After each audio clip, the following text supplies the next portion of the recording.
Sa nakaraan episode sa Heavenly Demon Palace, ang sentro ng demonic cult. Isang tauhan ang lumapit sa Heavenly Demon at iniulat na bumalik na sa martial world ang ina ni Legion. Hindi nagpakita ng gulat ang Heavenly Demon. Sa halip, kalmado niyang tinanong, may kasama ba siyang bastardong si Suron? Kinumpirma ng tauhan ang ulat. Sandaling nag-isip ang Heavenly Demon, na pagtanto niyang marahil ay umabot na ang balita ng muling paglitaw ni Si sa Orthodox Alliance. 20 taon ng katahimikan ang nabasag, at ang dahilan nito ay ang kanyang anak na muling nagbalik upang makita ang kanyang anak na si Legion. Isiniwalat din ng tauhan na kasalukuyang aktibo si Legion sa Jiangho, may malalaking ambisyon na sakupin ang mundo. Habang nakaupo sa kanyang trono, malalim na pinag-isipan ng Heavenly Demon ang mga taon ng kanyang paghihigpit, ang mga taong itinakwil niya ang kanyang pangalawang anak na babae, si Sola, na napilitang mamuhay sa pagtatago kasama ang lalaking kanyang minahal. Ngunit ngayon, ang ambisyon ng anak ni Sola ang siyang muling nagudyok sa kanya upang bumalik sa martial world. Sa gitna ng mga mataas na ranggong mandirigma ng kulto, isang lalaki, na malamang na ang panganay na anak ng Heavenly Demon, ang ngumiti habang iniisip ang ambisyon ni Legion. Mukhang minana ng aking pamangkin ang di matitinag na sigasig ng kanyang mga magulang. Kayang-kaya nilang isakripisyo ang lahat para rito. Ngunit sa kabila ng kanyang natatawang tono, walang sino man ang naglakas loob na magsalita pa.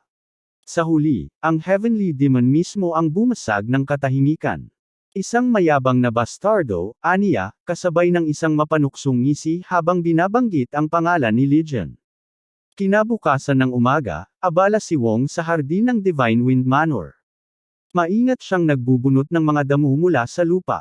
Habang ginagawa ito, ipinahayag niya na kahit sa ganitong lugar ay nagawang magtanim ni Legion ng isang maliit na hardin.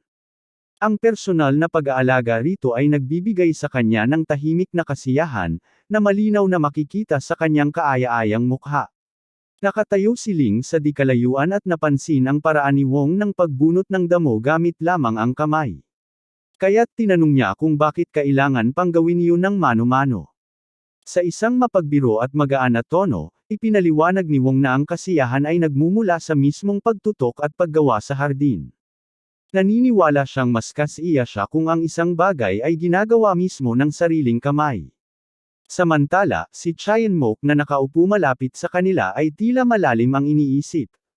Iniisip pa rin niya ang kanyang pagkatalo sa kamay ng batang si Legion, na hindi pa man umaabot sa 20 taong gulang. Napansin ni Wong ang pag-aalalang bumabalot kay Mok kaya't pinayapa niya ito. Ipinaalala niyang wala siyang dahilan para panghinaan ng loob dahil ibang antas ang martial arts ni Legion. Idiniin pa niyang hindi ito pagkatalo bilang isang martial artist, kundi isang pagkakaiba sa antas ng kakayahan sa martial arts. Bagamat walang ipinapakitang emosyon ang mukha ni Chien Mok, alam niyang kung ginamit ni Legion ng lubusan ang teknikang 9 Calamities Demonic Technique, tiyak na hindi siya makakaligtas sa laban. Dahil sa kanyang pag-uusisa, tinanong niya ang mga nakatatanda tungkol sa teknikang ginamit ni Legion sa huling bahagi ng kanilang laban. Tumingin si Wong kay Naling na tila hinihintay kung isisiwalat ba nito ang pangalan ng teknik. Sumagot si Ling at sinabing malalaman din naman ito ni Chien Mok balang araw, kaya't isiniwalat na ang teknik ay tinatawag na Galactic Meteor Sword mula sa Whirlwind Clan. Nagpakita ng gulat si Mok dahil hindi pa raw niya kailanman narinig ang teknikang iyon, pati na rin ang pangalan ng angkang Whirlwind. Ipinaliwanag ni Nam Lisang na ang Whirlwind Clan ay tahimik lamang at hindi nakikialam sa mga usapin ng Jiangho. Gayunman, may malaking utang na loob sa kanila ang 9 na dakilang clan, pati na rin ang Orthodox Faction Alliance. Ipinagpatuloy ni Nam Li ang kanyang paliwanag, at isiniwalat na 2 dekada na niyang pinoprotektahan ang ama ni Legion, na siyang lehitimong tagapagmana ng Whirlwind Clan. Dagdag pa niya, kung mula si Chien Mok sa Heavenly Demon Divine Cult, tiyak niyang maiintindihan ang kahalagahan ng Whirlwind Clan sa matatandang henerasyon. Habang pinoproseso ni Chien Mok ang mga revelasyong iyon, dumating si Legion na tila casual lang sa paglakad. Binanggit niya na iyon marahil ang unang pagkakataon na nakita ni Chien Mok ang kanyang ama. Hindi rin siya apektado ng mga isiniwalat, at inamin na para sa kanya ay wala nang masyadong saysay ang pinanggalingan niya. Dahil sa nadagdagan pang pag-uusisa, tinanong ni Chien-mo kung ang huling atake sa kanilang laban ay galing mismo sa martial arts ng ama ni Legion. Kumpirmado ito ni Legion, at idinagdag pa niyang matagal na mula nang may nakalaban siyang ganoong kasidi. Nagbiro si Chien-mo at sinabing mas gwapo raw ang ama ni Legion kaysa sa kanya. Tinawanan ito ni Legion at sinagot na wala talagang alam sa kagandahan ang matanda. Samantala, sa isa pang bahagi ng manor, nakaupo si Jesseron sa tabi ng bintana ng kanyang silid, nakatingin sa Divine Wind Manor na ipinatayo ni Legion. Lumapit si Sila mula sa likuran at niyakap siya sa baywang. Ramdam niya ang pagkabalisa ni Seren kaya't tinanong niya kung ano ang bumabagabag dito.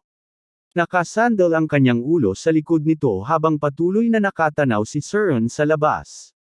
Sa kanyang pagninilay, inusisa niya kung saan kaya kumuha ng pera si Legion upang makapagtayo ng gayong kahangahangang tahanan.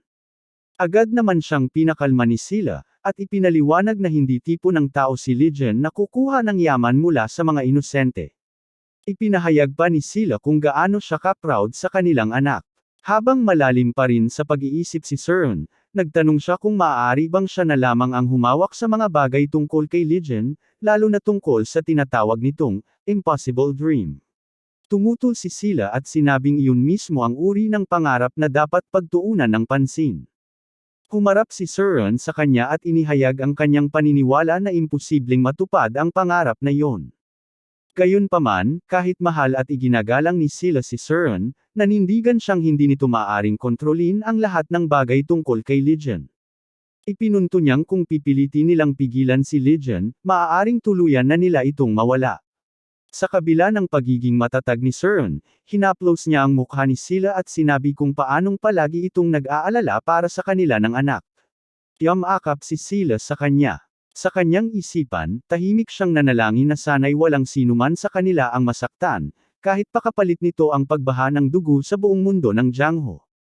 Makalipas ang ilang araw, isinama ni Legion si Cherayan sa isang kakaibang kainan sa dulo ng nayon. Dahil sa sobrang pagtuon ni Cherayan sa martial arts, hirap siyang ma-enjoy ang alak at sinabi niyang mapait ito. Tahimik lang si Legion habang pinagmamasdan siyang subukang danasin ang mga bagong karanasan. Ipinahayag ni Cherayan ang kanyang pagkalito kung bakit may mga taong umiinom ng alak gayong hindi naman ito masarap. Ipinaliwanag ni Legion, sa isang kalmadong tinig, na kadalasan ay hindi naman iniinom ang alak para sa lasa. Tanging ang mga tunay na lasenggo lamang ang natutuwa sa lasa nito. Nang maging mas interesado si Cherayan, tinanong niya kung bakit pa rin may mga umiinom kung ganoon. Sinagot ni Legion na nagsimula ito bilang isang paraan ng pakikisalamuha at pagkakaroon ng koneksyon sa ibang tao. Ngunit sa kalaunan, naging tungkol na ito sa pakiramdam ng pagkalasing, isang estado kung saan pansamantalang nawawala ang mga alalahanin.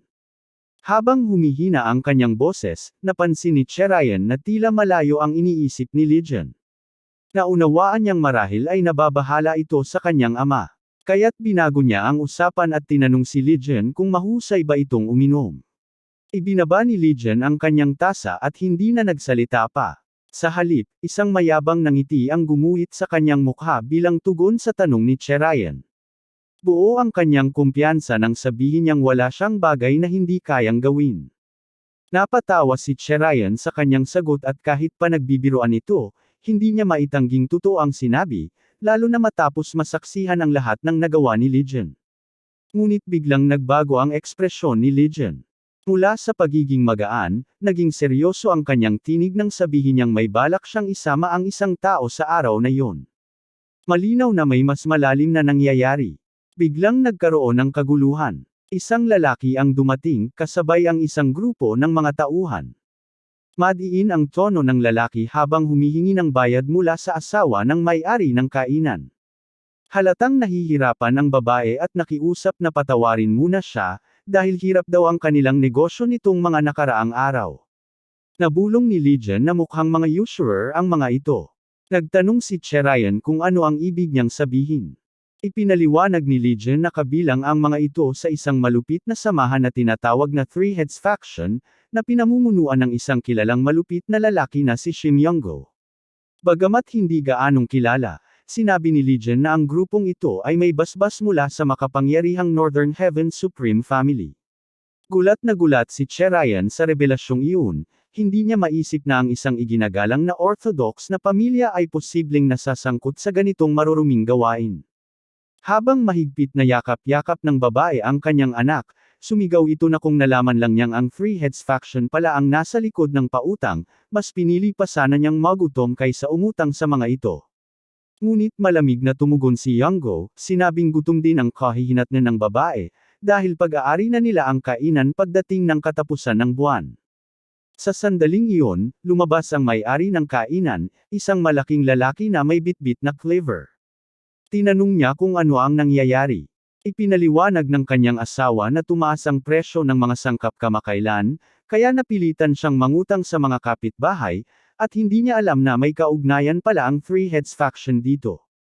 Napagdugtong ng may-ari ang sitwasyon, matagal na palang minomonopolyo ng grupo ang mga supply, kaya't wala nang pagpipilian ang mga tao kundi mangutang sa kanila.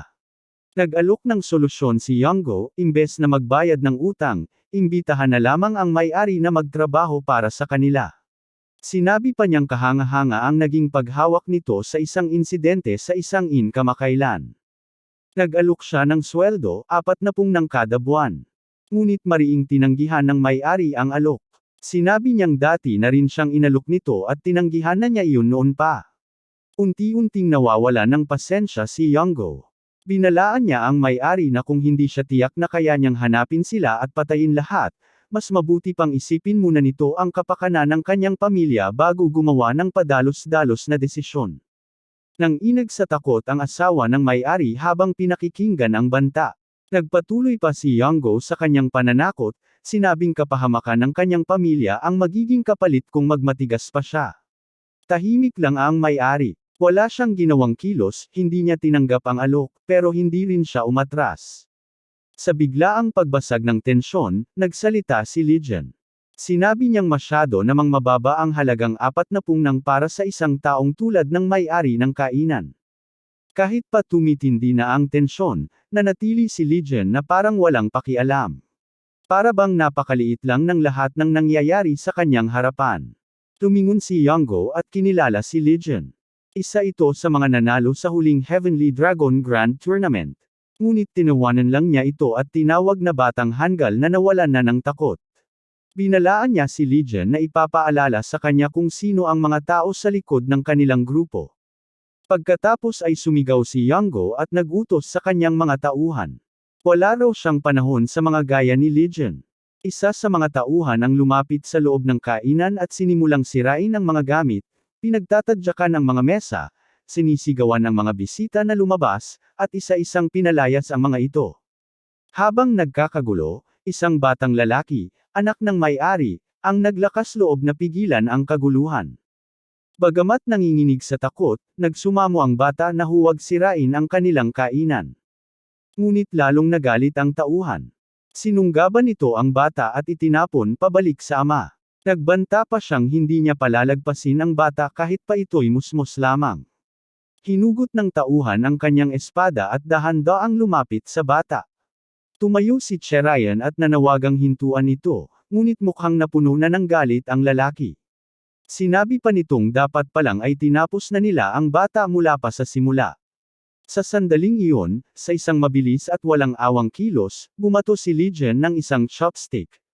Tumipad ito sa ere at tumama sa ulo ng lalaki, dumaan sa kanyang bungo, at lumabas sa kabilang dulo, iniwan ang dagwang bakas ng sugat. Saglit ang katahimikan. Nagulat si Cherayan, hindi niya inakalang gagawa si Legion ng ganoong marahas na hakbang. Maging si Yonggo at ang may-ari ng kainan ay natigilan sa bilis at bangis ng pangyayari. Sa kanyang huling hininga, nagbitiw pa ng murang bulong ang sugatang lalaki bago tuluyang mawala ng buhay. Si Legion, nanatiling nakaupo. Nakabuka pa ang kanyang kamay mula sa pagkakahagis, at ang ekspresyon niya ay tila walang halaga ang lahat ng nangyari, parang isang walang kabuluhang abala lang ang buong eksena. Bumagsak ang katawan ng lalaki, patay. Nabaling ang atensyon ng lahat kay Legion. Tahimik siyang dumampot ng isa pang chopstick, bahagyang ngumiti, at pinuno ito ng kanyang inner energy. Sa casual na tinig, sinabi niyang siya na ang magbabayad ng utang ng may-ari ng kainan. Idinagdag pa niya na kailangan lamang niyang makausap ang lalaki. Hindi na ito usaping pakiusap, may bigat at utos ang tono niya, na para bang hinahamon ang mga tauhan ni Yanggo kung handa ba silang suungin ang kapalaran laban sa isang batang martial master. Ang chopstick na inihagis ni Legion ay nakabaon sa haligi, at sa paligid ng pinagtamaan nito ay nagkalat ang dugo. Ang lalaking sumipa sa binata kanina ay ngayoy wala ng buhay at nakahandusay sa sahig, may malaking butas sa kanyang ulo. Tahimik at gulat na gulat ang mga miyembro ng Three-Headed Faction, hindi pa rin nila matanggap na isa sa kanila ay napatumba gamit lamang ang isang chopstick. Sa gitna ng katahimikan, nagsalita si Legion, may kakaibang ngiti sa kanyang labi. Sinabi niyang masyadong mura ang 40 punang. Sa halip, inalok niya ang may-ari ng kainan ng buwanang sahod na 1,000 thang kapalit ng pagtatrabaho sa kanya. Nag-alinlangan ang may-ari sa alok, at lalong hindi makapaniwala si Yanggu, para sa kanya, isang kalokohan na ang isang binatang tila hindi pa lagpas 20 ay mag-alok ng ganoong kalaking halaga. Bago pa sila makasagot, idinugtong ni Legion na kung hindi pa rin sapat ang alok, siya mismo ang hahanap sa pinuno ng Lesser Dragon Union. Nabigla ang may-ari ng kainan, hindi matanggap kung paanong ang isang napakabatang tao ay may kaalaman tungkol sa isang kilalang pinuno. Ang pangalan pa lang nito ay sapat na noon para magdulot ng takot. Bigla raw itong naging marahas at naglaho ng walang bakas. Si Keong, ang may-ari ng kainan, ay nawalan ng pamilya dahil sa kaguluhang dulot nito. Matagal ding naligaw si Keong sa kanyang paghahanap ng hustisya, puno ng pagnanasa para sa paghihiganti, ngunit hindi niya kailanman natagpuan ang lalaki. Sa kalaunan, bumuo siya ng panibagong pamilya at piniling mamuhay ng tahimik upang protektahan ang mga mahal sa buhay. Hindi pa rin makapaniwala si Yanggo na isang batang mandirigma ay hindi lamang mahahanap ang mapanganib na pinunong iyon, kundi mag-aalok pa kay Keong ng 1,000 thang kada buwan. Tahasang inihayag niya ang kanyang pagdududa. Sa kabila nito, tahimik lamang na naghintay si Legion sa magiging tugon ni Keong. Sa isang tabi, tahimik namang nag-isip si Cherayan. Marahil, ayon sa kanya, ay dahil sa ipinakita lamang sa Illusion Art ang huling labanan ng Heavenly Dragon Grand Tournament kaya't hindi ganoon ka-intimidating ang presensya ni Legion kumpara sa mga dating kampiyon, kahit na siya ang nanalo. Di nagtagal, nagbanta si Yanggo. May dalawa lang daw na pagpipilian si Keong, sumanib sa Three-Headed Faction o bayaran ang utang niya. Ang pagtanggi sa alinman ay mangangahulugang ipapasoli niya ang kanyang kainan at itatapon siya sa lansangan. Nang inag si Keong, mariing hawak ang kanyang kutsilyo habang naglalaro sa isip ang posibilidad na mawalan na naman siya ng mga mahal sa buhay. Ang pagpayag sa alok ni Yanggo ay tila mas madaling piliin, ngunit may kutob siyang hindi doon matatapos ang lahat. Tungkol naman sa alok ni Legion, una niya itong tinanggihan. Ngunit bigla itong bumasag sa kanyang pag-iisip. Malamig ang boses ni Legion nang sabihin niyang hindi niya kailangang mag-alala sa Three-Headed Faction. Sa halip, binalot siya ng malupit na aura at ng isang nakakatakot na ngiti, habang tinitiyak na ang mga sanggano ay lilinisin niya ng maayos. Tinapos niya ito sa tanong, hindi ba't makatarungan naman ang kanyang alok? Nag-alinlangan si Keong. Isang binatang mukha lang ay parang walang muwang, ngunit siya ang nakahanap sa kanya at nakaalam ng katotohanan sa pinuno ng Lesser Dragon Union. Kahit tila nakakatawa ang sitwasyon, may kung anong kapani-paniwala sa sinasabi ni Legion, marahil dahil sa kumpiyansa nitong magsalita, o sa bigat ng kanyang presensya. Sa bandang huli, iniisip ang kapakanan ng kanyang pamilya, tinanggap ni Keong ang alok. Lalong lumapad ang ngiti ni Legion. Isang kalbong sanggano ang lumapit at nagpumilit na alamin kung totoo bang tinanggap ni Keong ang alok mula sa tinatawag nilang batang Mokong. Inamin niya ang lakas ni Legion pero iginiit niyang ang Three-Headed Faction ay may suporta mula sa Northern Heaven Supreme Family. Sa isang iglap, lumitaw si Legion sa likod ng kalbong lalaki at itinuhog ang hawak na chopstick sa kanyang leeg. Bumulwak ang dugo sa eksaktong galaw, parang isang bihasang mamamatay tao ang gumalaw. Agad na nagutos si Yanggo sa kanyang mga tauhan. 3 mandirigmang may daladalang espada ang sabay-sabay sumugod kay Legion. Ngunit bago man lang sila makalapit, bigla itong naglaho. Ang kanilang mga sandata ay humiwa lamang sa hangin. Sa susunod na saglit, muling lumitaw si Legion sa ere sa itaas nila, tila isang aninong may hawak na chopstick na parang punyal. Nalito ang mga kalaban, hindi masundan ang kanyang kilos. Sa isang bagsak na pawn ng puwersa at enerhiya, naituloy ni Legion ang pag-atake. Nahulog ang tatlo tuluyan ng napaslang bago pa man makaganti. Gulat na gulat si Yango. Nakahawak pa rin sa kanyang sandata habang isa-isang bumagsak ang kanyang mga kasama. Sa wakas, napagtanto niya ang katotohanan, hindi swerte ang tagumpay ni Legion sa paligsahan. Isa itong tunay na pamamaslang, ginawa na parang dumadagda ng langgam. Sa bigat ng natuklasan, pinilit ni Yango ang sarili na huwag nang muling magpakakampant. Ngunit bago pa niya maisakatuparan ang hakbang, naramdaman niyang naibaon na ni Legion ang chopstick sa kanyang puso. Masyado itong mabilis. Wala siyang panahon para umiwas. Sa harap ng kanyang pagkabigla, tinitigan siya ni Legion sa mata. Sabi nito, marami na ang nawalan ng buhay dahil sa mga ginawa ni Yango. Ito ay hustisya, isang kinakailangang pagpatay para sa mas maayos na mundo. Hinugot ni Legion ang chopstick. Bumulwak ang dugo, animoy bawat patak ay sumisigaw ng paghihiganti para sa mga biktima ni Yango. Paulit-ulit na itinarak ni Legion ang chopstick sa puso ni Yango, siniguradong wala itong tsansang mabuhay. Sa kabilang dulo ng silid, nakatayo si Keong sa harap ng kanyang asawa, na nooy niyayakap ang kanilang anak sa takot.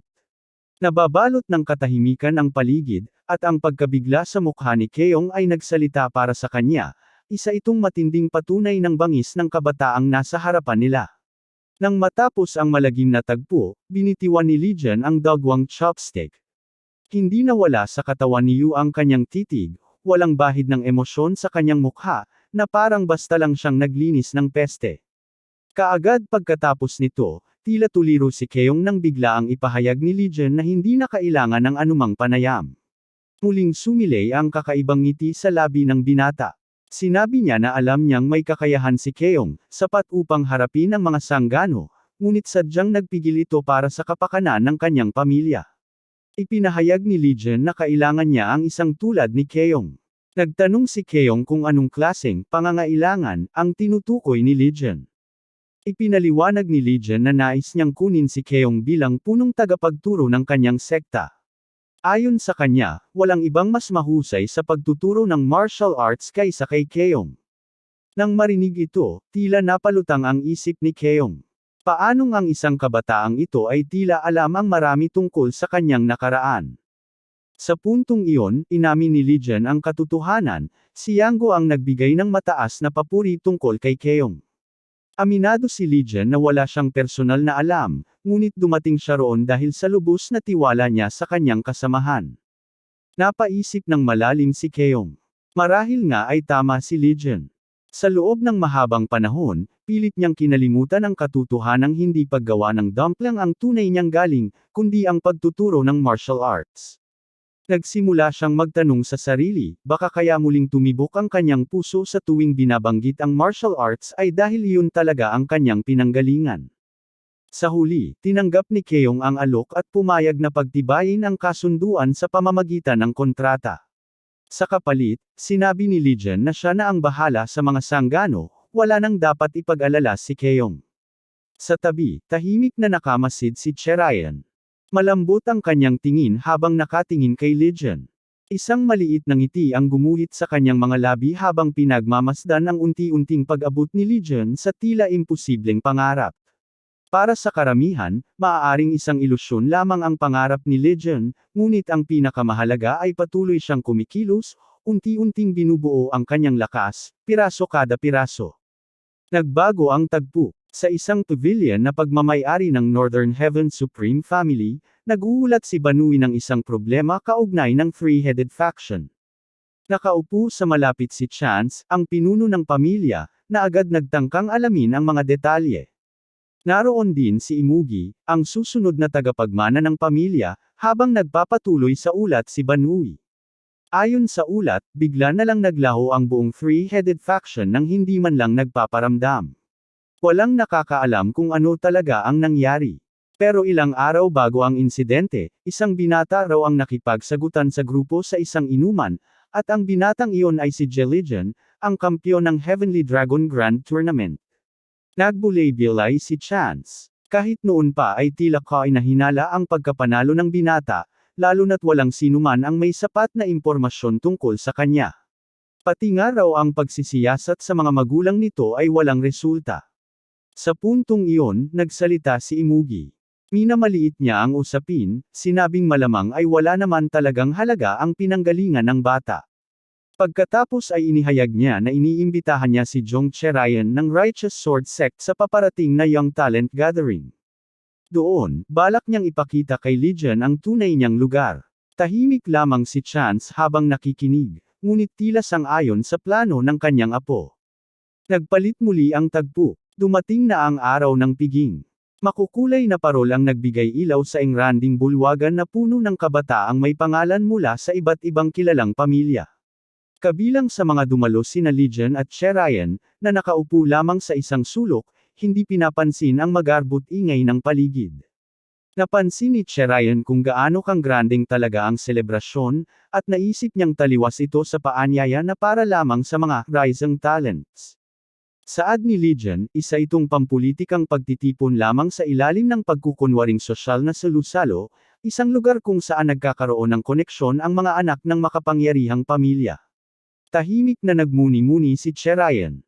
Marahil kaya ganoon na lamang ang kasuotan ng lahat, mga kasuotang sobrang mamahalin para sa isang simpleng pagtitipon. Napatingin siya kay Legion, na dati nagsabing hindi siya dadalo sa ganitong kabataang pagtitipon, ngunit ngayoy kalmadong ngumunguya ng karne, tila walang pakialam sa paligid. Bigla namang dumating ang isang elder sa entablado, agad na kinakuha ang atensyon ng buong silid at naging sanhi ng bulungan. Siya si Beksangi, ang pangalawang pinuno ng Inner Hall ng Northern Heaven Supreme Family. Ipinahayag niya ang pinakahihintay na bahagi ng gabi, ang pag-anunsyo ng dalawang natatanging panauhin ng pagtitipon. Walang iba kundi ang tinaguriang Dragon at Phoenix ng kasalukuyang taon ng paligsahan. Ipinakilala sila bilang si Young Master Yong ng Southern Peak Alliance at si Miss Jong Cherayan ng Righteous Sword Sect. Yumangay ang bulwagan sa palakpakan at hiyawan habang inaanyayahan ang dalawa sa entablado. Ipinaliwanag ni Sangi na ito raw ay isang bihirang pagkakataon para sa mga dumalo na makipag-usap sa Dragon at Phoenix. Ang sinumang makapag-aalok ng pinakamataas na halaga ay magkakamit ng pribilehiyong makaupo kasama nila sa loob ng isang oras. Ang mga dalagang humahanga kay binatang Ginoo Cherayan ay nagtawanan habang nagbibiroan tungkol sa paggasta ng 100 nang para lang sa isang pag-uusap. Bahagyang ngumiti si Cherayan kahit medyo nahihiya, at inisip na kahit papaano'y mapupunta rin naman ang malilikom sa pagtulong sa mga kapaspalad, kaya't may saysay pa rin ang naturang okasyon. Maya-maya'y sinimula na ang subasta sa halagang 10 nang, ngunit agad itong tumaas at umabot sa 150. Masigla ang atmosfera habang pinupuri ng matanda si Xian sa lumalawak nitong kasikatan. Gayunpaman, hindi naiwasang pag-isipan ni Cherayan kung gaano kalabis ang mga halagang iniaalok para lamang sa isang simpleng pag-uusap. Tila ibang mundo talaga ang ginagalawan ng mga anak ng maharlikang angkan. Sa gitna ng kasiyahan, lumapit kay Legion si Binibining Sema. Nagsalita ito, may halong pagtataka, kung bakit nananatili lamang siyang nakaupo at pinagmamasdan si Cherayan mula sa malayo. May bahid ng kuryusidad ang kanyang tinig, ngunit tila may ibang bagay na kinahuhumalingan si Legion.